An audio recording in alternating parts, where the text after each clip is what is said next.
Allez, comme tous les dimanches, on fait un petit résumé de la semaine qui vient de s'écouler concernant l'actu des voitures électriques sur la chaîne. Alors, du coup, 38 vidéos faites cette semaine. Pas énormément d'actu, mais l'actu de la semaine, franchement, ça sera la présentation de la R5 électrique. C'est ça qui aura marqué cette semaine.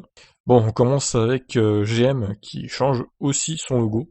Donc voilà ce que ça donne, le nouveau logo GM. Voilà, certains diront que c'est un peu simpliste, mais bon, voilà, ça a le mérite d'être nouveau, au moins. Ensuite, la Chine construit un bateau de croisière électrique avec l'équivalent de 100 batteries de Tesla Model 3. Voilà, bon. Les bateaux, moi je trouve que l'hydrogène c'est plus adapté que les batteries de voitures, mais bon, chacun son opinion là-dessus. Ensuite, Opel va lancer une gamme de voitures sportives sans augmenter leur puissance. Alors, moi je trouve que ça sert pas à grand chose, honnêtement. Euh, Nous faire payer plusieurs milliers d'euros de plus pour au final ne pas augmenter la puissance sur des voitures dites plus sportives, dites GTI entre guillemets, bah ça ne sert à rien. Donc j'ai hâte de voir ce qu'ils vont nous présenter, mais là ça sent pas très bon quand même. Donc malus de 30 000 euros, quels sont les thermiques qui vont être concernés? Donc il y a une petite liste, hein, c'est un top en gros. Un top, il y en a 20 hein, je crois de mémoire, une vingtaine, dont le Toyota Land Cruiser qui coûte moins de 40 000 euros, bah, au final il va coûter 70 000 à cause du malus de 30 000 euros. La Model Y dévoile sa troisième rangée de sièges, une option à 3200 euros tout de même. Et oui, ça se paye d'avoir une troisième rangée de sièges. Les voitures rejetant plus de 123 grammes par kilomètre de CO2 pourraient être interdites en France dès 2030. Bon, alors ça, c'est pas sûr à 100%. C'est dans les cartons, on va dire. Ça reste à confirmer. Sony Vision S, Sony n'a pas encore abandonné son projet de voiture électrique futuriste, puisque effectivement leur voiture est en test sur les routes en Autriche, sur des routes enneigées. Reste à voir s'ils vont la commercialiser ou pas. Bon, il y a quand même très peu de chances qu'ils arrivent à commercialiser cette voiture. Je pense pas que ce soit dans leur projet, mais bon, on ne sait jamais. Les ventes d'électriques et d'hybrides rechargeables ont doublé pour Mercedes en 2020. Alors, on va voir plus tard hein, que les ventes du EQC, en tout cas, en termes d'électrique, c'est un peu de la merde, en tout cas en France, donc il va falloir vraiment se bouger chez Mercedes cette année, s'ils veulent redresser la barre.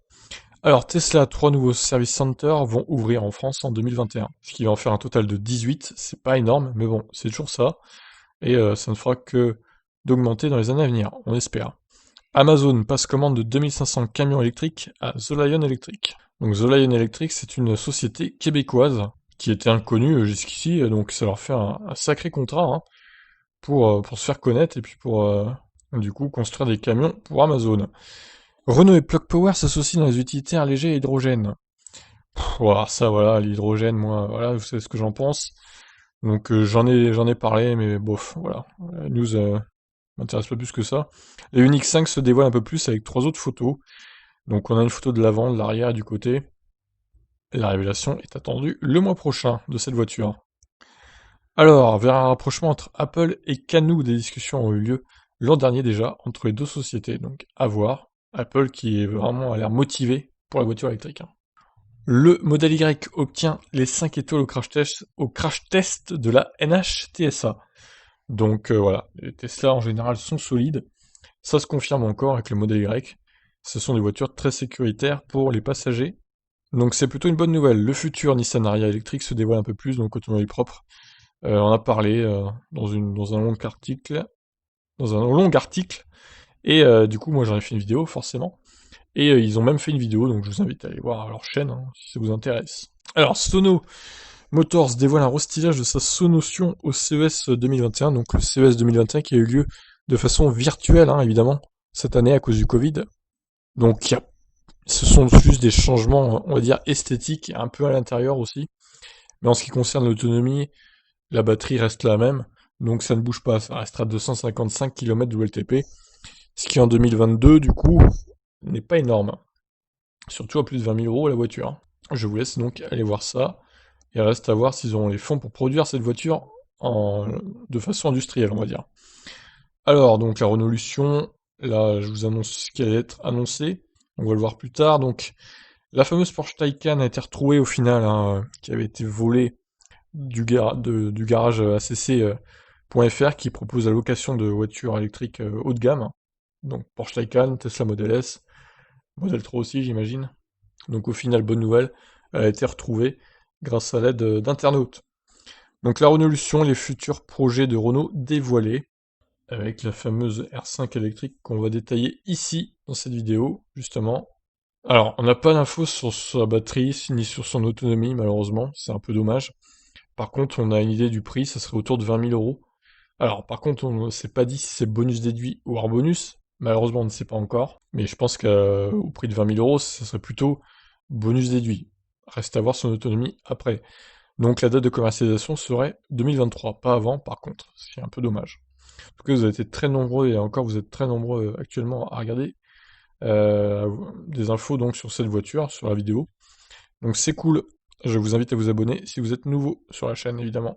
Alors, la NHTSA contraint à rappeler 158 Model S et X aux États-Unis. Coup dur.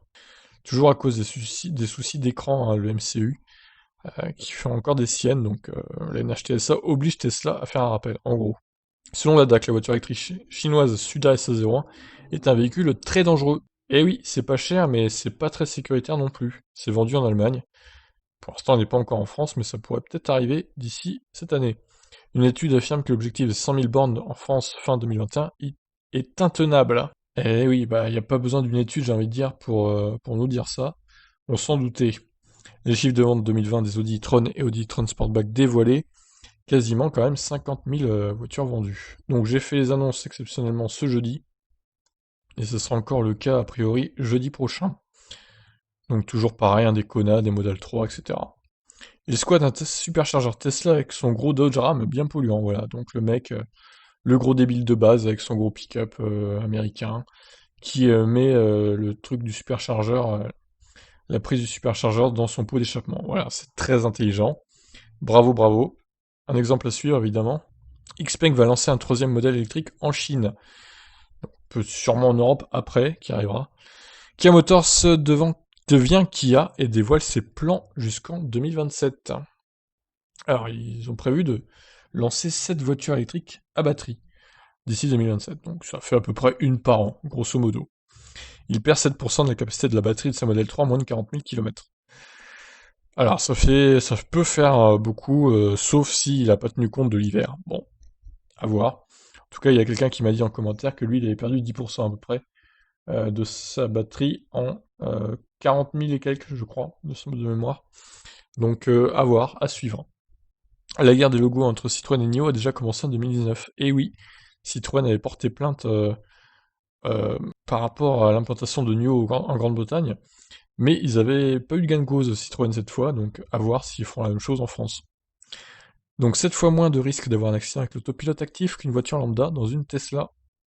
Et oui, merci l'autopilote et sa fiabilité. Des stations-service vont afficher le prix de toutes les énergies dont l'électricité au 100 km. Alors ça, j'attends de voir si ça va vraiment se faire, parce que pour l'instant, il n'y a aucune station-service qui fait ça. Mais il semblerait que ce soit dans les cartons.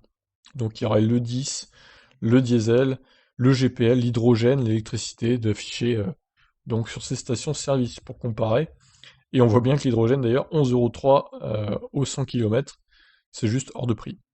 Donc la Mercedes EQA sera arrivée la semaine prochaine, on a de voir ça. Je crois de mémoire que ce sera mercredi. Chevrolet va-t-elle lancer une version électrique du SUV de sa mythique Corvette? Oui, du coup, il ferait un peu comme Ford avec la Mustang, un SUV électrique Mustang, voilà, tout simplement. Et là, ça serait un SUV Chevrolet Corvette électrique. À voir. Le groupe Alibaba se lance dans la voiture électrique en partenariat avec SAIC. Avec ce beau plagiat de la Model 3 hein, à l'avant, c'est vraiment la même, quoi. Donc, à voir si ça se fait vraiment. Tesla compte... Oula, il y a un problème de titre, là. Tesla va vider ses stocks de Model S et Model X. Un restylage en approche? Et oui, bah du coup, ça serait pas du luxe, hein, parce que les ventes s'effondrent, que ce soit en France ou dans le monde d'ailleurs. Donc il va falloir vraiment restyler ces voitures pour leur donner un coup de souffle. Donc la Renault 5 électrique ne devrait pas finalement...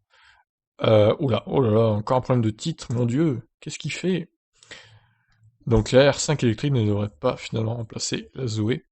Ça paraissait quand même un peu gros hein, de virer la Zoé et de mettre la R5 électrique à la place. La Zoé est tellement bien implantée que ça serait se tirer une balle dans le pied quand même pour Renault. Mais bon, a priori ça ne se fera pas. Et on termine donc la semaine avec les chiffres de vente de décembre 2020 des voitures électriques. Donc un sacré mois de décembre, hein, comme vous le voyez.